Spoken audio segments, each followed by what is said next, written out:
बिस्मिल्लाहिर्रहमानिर्रहीम। अपना वज़ीराबाद के साथ मैं हूँ नईम हूँ।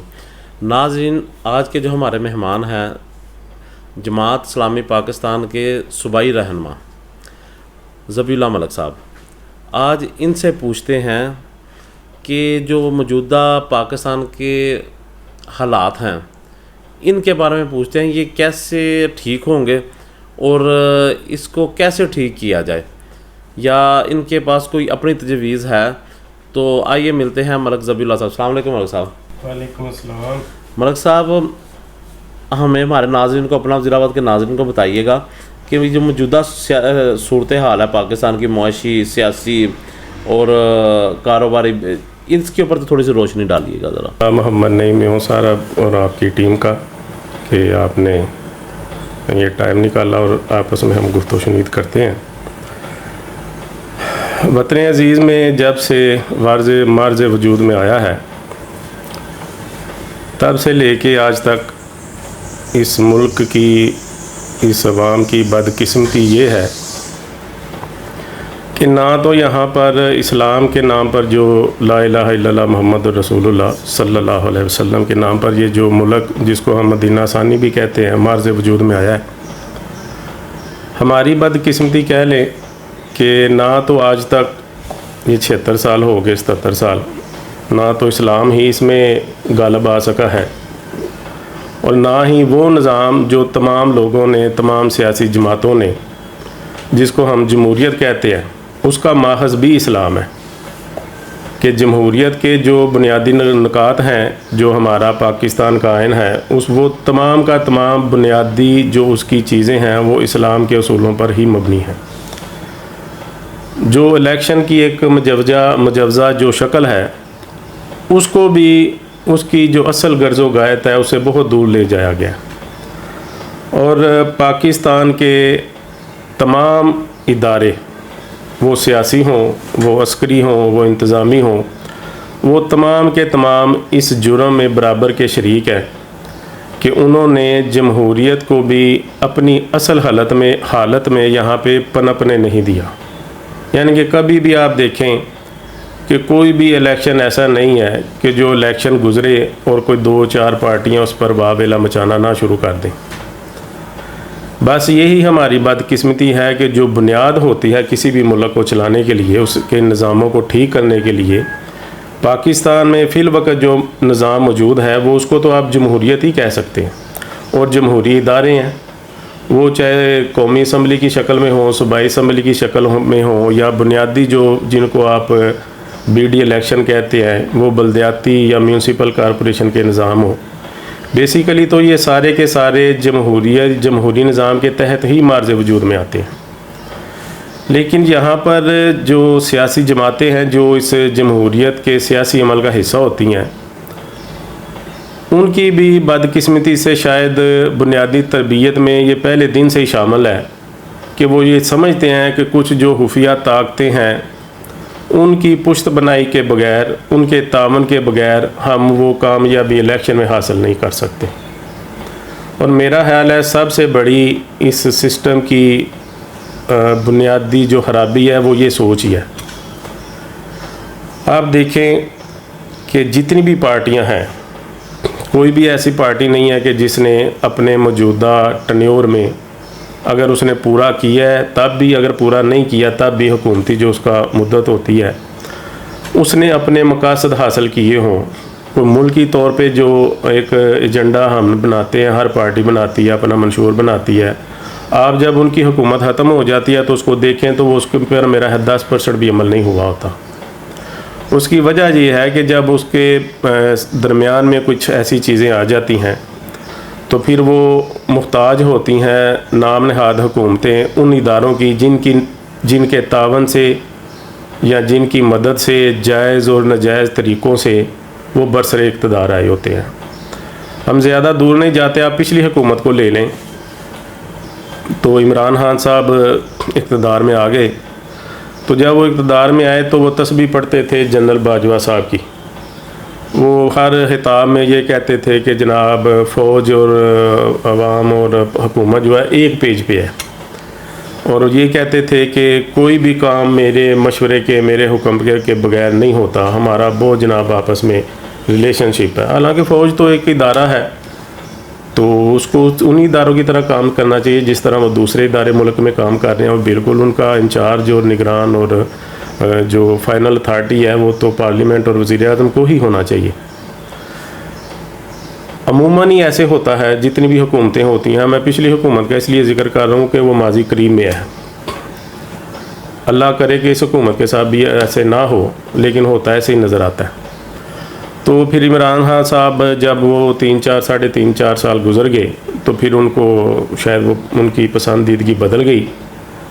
तो फिर वो आपके सामने हुआ कि पार्लियामेंट सारी जिन जिन लोगों को वो पहले इकट्ठा करके लाए थे इमरान खान साहब की हुकूमत बनवाने के लिए, फिर उनको उन्होंने लहदा करना शुरू कर दिया और फिर अदम एतमाद की शक्ल में वो हुकूमत बदल गई।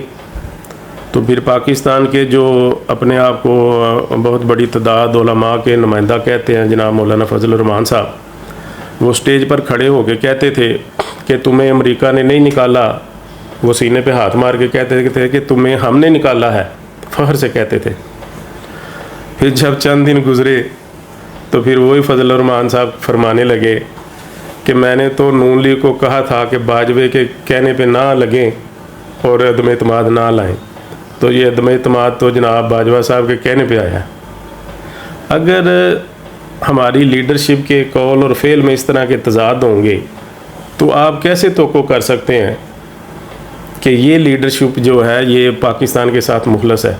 फिर किस स्टेज पे आप समझेंगे कि ये आपसे सच बोल रहे हैं?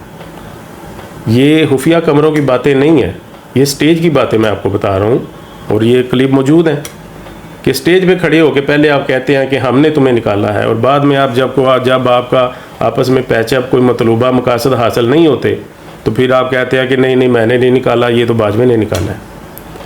असल बुनियादी खराबी की वजह यह है कि लीडरशिप आपके साथ झूठ बोलती है, और फिर वो अगर आपके साथ स्टेज पे खड़े होकर झूठ बोलती है तो फिर आप कैसे तवक्को कर सकते हैं कि वो आपके साथ मुखलस होंगे? मौलाना साहब, आपने बड़ी खूबसूरती से हमारे सवाल का जवाब दिया। तो एक बात मुझे समझ नहीं आती, वो भी ज़रा हमारे नाज़रीन को बताइएगा। ये जो मौजूदा गवर्नमेंट है, आपने पीटीआई पे तो चलो आपने बात की, तो मौजूदा गवर्नमेंट है जो क्या ये जो मसाइल हमारे मुल्क में जो मेरा है जब से पाकिस्तान बना है मार्ज वजूद में है, जब से मसाइल हैं, तो ये हल निकाल सकेगी इन जो ये हमें मौजूदा हालात के हमारे सामने चैलेंजेस है, ये निकाल सकती है कि या हमें ये भी साबका गवर्नमेंट की तरह हमें धक्का स्टार्ट कर रहे हैं? साहब, गुजारिश ये है कि आपने दुरुस्त बात की है। जब से पाकिस्तान बना है हमारे मसाइल भी वो ही हैं और हमारी क़यादत भी वो ही है, और आप जैसे सहाफ़ियों के सवाल भी वो ही हैं। ना वो मसाइल हल होते हैं, ना आपके सवाल बदल रहे हैं। गुजारिश ये है कि हमारा तो मौक़िफ़ ये है कि जितनी भी पाकिस्तान में पार्टियां मौजूद हैं सिवाय जमात इस्लामी के, इन सब का निसाब एक ही है। ये एक ही पॉलिसी का तसलसल होता है, सिर्फ ऊपर किताब का टाइटल तब्दील होता है, अंदर सारी चीज़ें वही हैं। ना वो मसाइल पीपल्स पार्टी हल कर सकी, रोटी कपड़ा मकान, और ना वो मसाइल नून लीग हल कर सकी, ना ही वो चीनी और बिजली और पानी के मसाइल काफ लीग की हुकूमत हल कर सकी, और ना ही वो कोई डिक्टेटरशिप वाले दौर में हल हुए। और आज फिर वही लोग आपके ऊपर मसल्लत है। पहले वो लहदा थे, आज वो हाइब्रिड सिस्टम की शक्ल में आपके सामने है। लेकिन मलक साहब एक बात ये भी है ना, जैसे आप कह रहे हैं टाइटल चेंज होता है, तो देखें एक बच्चा है, वो अगर पहली क्लास में वही किताब पढ़ता है, दूसरी में वही पढ़ता है, टाइटल चेंज कर करके, तो जाहिर है फिर उसे अपनी 5वीं 10वीं में तो वो उसे टॉप करना चाहिए। लेकिन हम क्यों नहीं टॉप कर रहे अभी तक? वही किताब पढ़ के टाइटल चेंज करके हम क्यों? हमारी दोनों गवर्नमेंट जो आई हैं, तो इसके अलावा भी कोई तीसरे, हाँ जी, काफ लीग भी आई है, और दूसरे आप वो बात कर रहे थे। हाँ जी, तो फिर वो क्यों नहीं पास होते, वही किताब पढ़ पढ़ के? अगर वो ही है तो वो इनको सबक याद क्यों नहीं हो रहा? हाँ जी, ये हमारे टीचरों में कोई कमी है? नहीं, टीचरों में कमी नहीं है। मैंने जैसे आपसे गुजारिश की है, इनको सबक सबको याद है। आप देखें ना कि सिगरेट की वो जो पैकेट होता है उसके ऊपर लिखा होता है कि सिगरेट नोशी सेहत के लिए मुज़र है, जो है सेहत के लिए मुज़र है, लेकिन फिर भी हम उनको जानते हैं सारे, लेकिन उसको मानते नहीं है। जानने में और मानने में फ़र्क है ना सर। सिर्फ ये गुजारिश है। सबक इन सबको याद है, इनको सारे तरीके आते हैं कि किस तरह हमने अपनी प्रॉपर्टियां बनानी है, किस तरह हमने अपने बच्चों को आगे लेके आना है, किस तरह हमने एक दूसरे के साथ एडजस्टमेंट करनी है। आप देखें ना कि जब इलेक्शन आता है तो ये एक दूसरे का गिरेबान पकड़ते हैं, और जब सेनेट का इलेक्शन आता है तो फिर नून लीग, काफ लीग, पीपल पार्टी, PTI, ये सारे इकट्ठे बैठ के अपने मफादात का तहफ़्फ़ुज़ करते हैं। आप देखें ना, पार्लियामेंट में भी ऐसे ही होता है, कौमी असम्बली में भी ऐसे ही होता है। जब कोई ऐसा मामला होता है तो ये सारे इकट्ठे बैठ जाते हैं, लेकिन मुल्की मफादात के लिए ये आपस में नहीं बैठेंगे।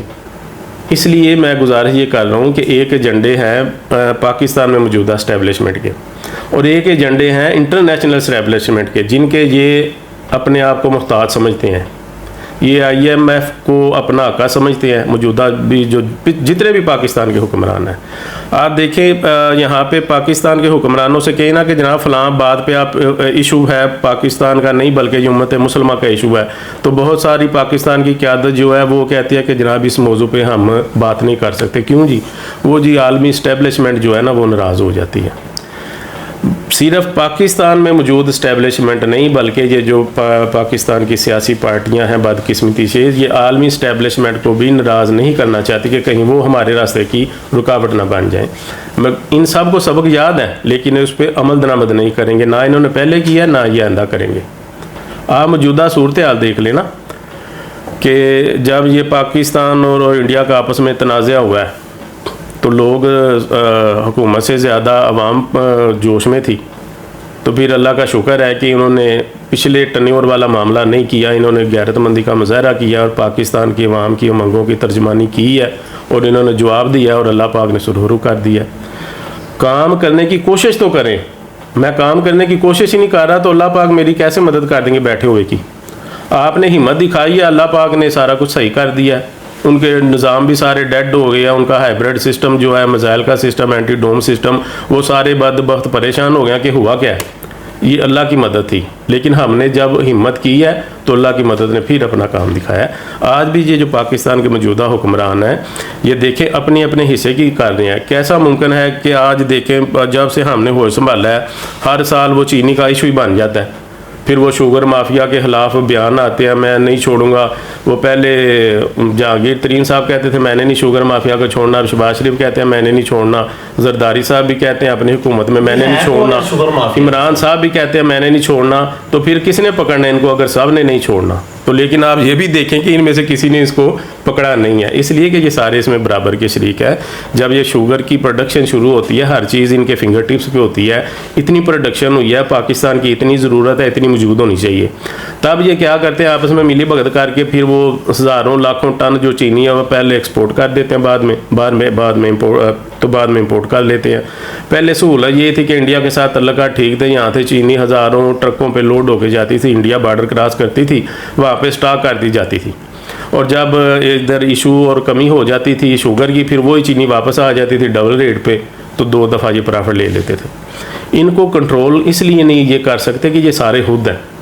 शुगर माफिया पहले गरीब काश्तकारों का इस्तेहसाल करते हैं, उनको गन्ने की पेमेंटें नहीं करते, उनको जलील करते हैं, रेट कम लेते हैं, फिर जब वो चीनी बना लेते हैं तो फिर वो हमारी जेबों से डबल पैसे निकलवाने शुरू कर देते हैं। ये सारे एक ही वो चट्टे बट्टे हैं, एक ही सिक्के के 2 रुख हैं। मैं तो बार बार आपसे यही गुजारिश कर रहा हूँ कि इनको आप कभी नून लीग को ले आएँ, कभी पीपल पार्टी को ले आएँ, PTI को ले आएँ, इनको देखें, इनके चेहरे तो वो ही हैं। वो जो पहले काफ लीग और पीपल पार्टी और नून लीग में थे वो सारे लोग आ गए PTI में। अब वो PTI में फिर उन्होंने नया शोशा छोड़ा तो फिर वो वापस अपनी अपनी जगह पे आ गए। तो ये जो मिस्त्री हैं ये कब इस मुल्क को ठीक करेंगे? तो ये ठीक करना नहीं चाहते। ये वो मिस्त्री हैं जो हमारे मुल्क की दीवार ही टेढ़ी करेगा। जी। तो इसका हल वो ये सर, आपको ऑप्शन बदलनी पड़ेगी, आपको डॉक्टर बदलना पड़ेगा, और इसका बेहतरीन डॉक्टर जमात इस्लामी है सर। अच्छा, आप जाहिर है आप जमात इस्लामी के रहनुमा, आपने बार बार जमात इस्लामी बोलना, तो मुझे ये बता दें कि जमात इस्लामी के पास क्या हाल है इस पर जो है ना पाकिस्तान को इस मसाइल से निकालने का?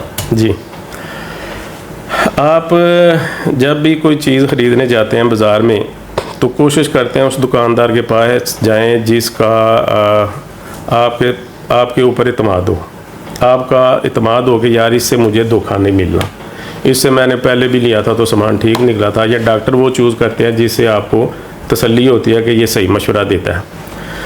मैं इसलिए दावा कर रहा हूँ कि जमात इस्लामी को जब जहाँ जहाँ जिस भी पोस्ट पे इख्तियार मिला है उसने सर्व करके दिखाया। जमात इस्लामी के अगर पार्लियामेंट में लोग मौजूद थे तो उन्होंने अपनी पूरी डिलीवरी दी है। अगर किसी को वजारत मिली है तो उसने भी उसकी 100% आउटपुट इस मुल्क को दी है।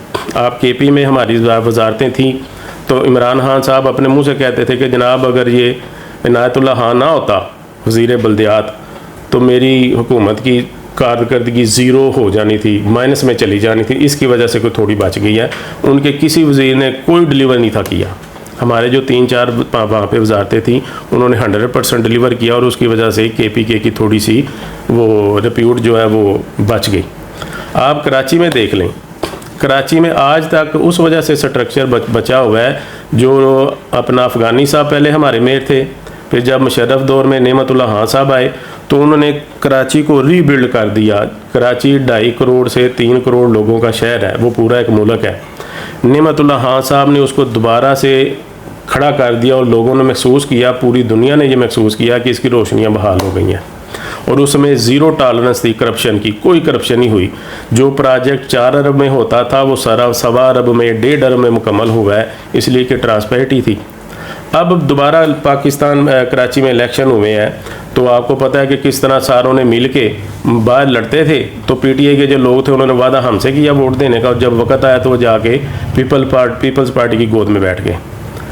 तो आज भी जो कराची में टाउन चेयरमैन जो है जिनको तहसीलें आप कहते हैं वो तकरीबन 10-11 मेरा ख्याल इससे इतनी तहसीलों के जो चेयरमैन हैं वो जमात इस्लामी के हैं। उनमें और दूसरी जो हैं तहसीलें उनमें आप फ़र्क जाके देख लें, कराची का विज़िट करके देख लें कि वो ऐसे लगता है कि आप कहीं बैरून मुल्क शायद दुबई आ गए हैं। इसलिए कि पाकिस्तान की वह जमात इस्लामी है जिसमें खुद एहतसाबी मौजूद है। मेरी ख्वाहिश से मुझे उहदा नहीं मिलना, वो कारकुनान चूज़ करते हैं कि किसको किस सीट पे होना चाहिए और उस बंदे को मेरिट पे सिलेक्ट करते हैं कि जो उस काबिल होता है। जमात इस्लामी की टिकट जमात इस्लामी का अमीर नहीं देता। बाकी सारी पार्टियों में क्या होता है, कोई अपनी ख़ानदानी हैसियत को जाके वहाँ पे कोड करता है कि जनाब मेरे अब्बा जी के पास टिकट थी इसलिए मुझे मिलनी चाहिए। लेकिन जमात इस्लामी का ये सिस्टम नहीं है। मेयार और मेरिट ये है कि जमात इस्लामी के मुकामी जो लोग हैं वो सिलेक्ट करते हैं कि हमारा कैंडिडेट किसने होना है। वो जो रिकमेंडेशन होती है उसके मुताबिक सूबा फैसला करता है और उसके मुताबिक मरकज़ फैसला करता है और उस बंदे को कैंडिडेट बनाया जाता है। पैराशूटर जमात इस्लामी में नहीं होते कि जिसके पास पैसे ज़्यादा हैं, जिसके तलक ज़्यादा है उसको टिकट मिल जाए, ऐसा नहीं पॉसिबल। अगर आपकी जमात के अंदर ही मेरिट नहीं है तो फिर आप बाहर कैसे मेरिट पे काम करेंगे। अच्छा मलिक साहब, एक ये बात बताएं, अब जो वज़ीराबाद की मौजूदा सूरत हाल है, देखें कि ज़िमनी इलेक्शन आ पहुँचा है। चौधरी मोहम्मद अहमद चट्टा साहब नाहल करार दिए गए और उन्हें 10 साल की कैद भी सुना दी गई है। तो आप हमें ये बताएं कि जमात इस्लामी इस ज़िमनी इलेक्शन को किस नज़र से देखेगी और क्या इसमें हिस्सा लेगी? जमात इस्लामी वज़ीराबाद जो है वो मौजूदा हालात से बाखबर है और ये जो नाअहलियों का सिलसिला शुरू हुआ है ये भी उसी गंदे और करप्ट निज़ाम का हिस्सा है जो पहले भी होता रहा है।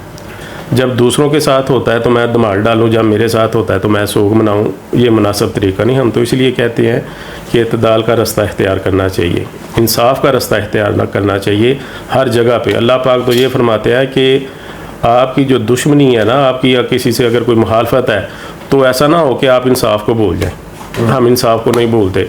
पिछले दिनों में एक मामला हुआ, एक सोशल मीडिया पे, चूँकि मीडिया का दौर है तो ये डिसइंफॉर्मेशन का दौर है, तो किसी एक सोशल मीडिया एक्टिविस्ट ने जो जहाँ पे के मुकामी सियासतदान अहमद चट्ठा साहब, उनके खिलाफ एक बड़ी वो गली सी पोस्ट और बदअखलाकी का मुजाहरा किया और उनके बारे में कुछ अल्फाज कहे। तो सबसे पहले जमात इस्लामी के लोगों ने उसकी तरदीद की कि ये गैर अखलाकी हरकत है और अहमद चट्ठा साहब इस किरदार के आदमी नहीं है, वो एक शरीफ आदमी है।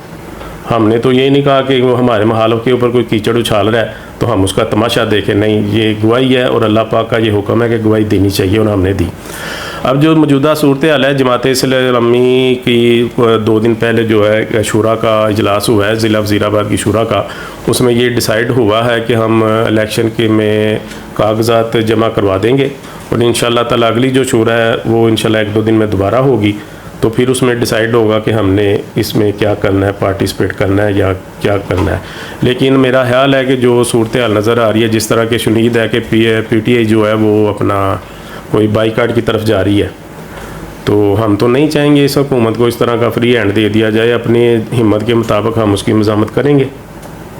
तो इंशाल्लाह 1-2 दिन में वो इसको डिसाइड करेंगे जी हम के इलेक्शन को क्या करना है हमने इंशाल्लाह। जी नाज़रीन, हमारे साथ मेहमान जो ज़बीउल्लाह साहब थे, इन्होंने बड़ी खूबसूरत गुफ्तगू की और मौजूदा सियासी सूरत हाल, सिंधी इलेक्शन और बहुत सी बातें की।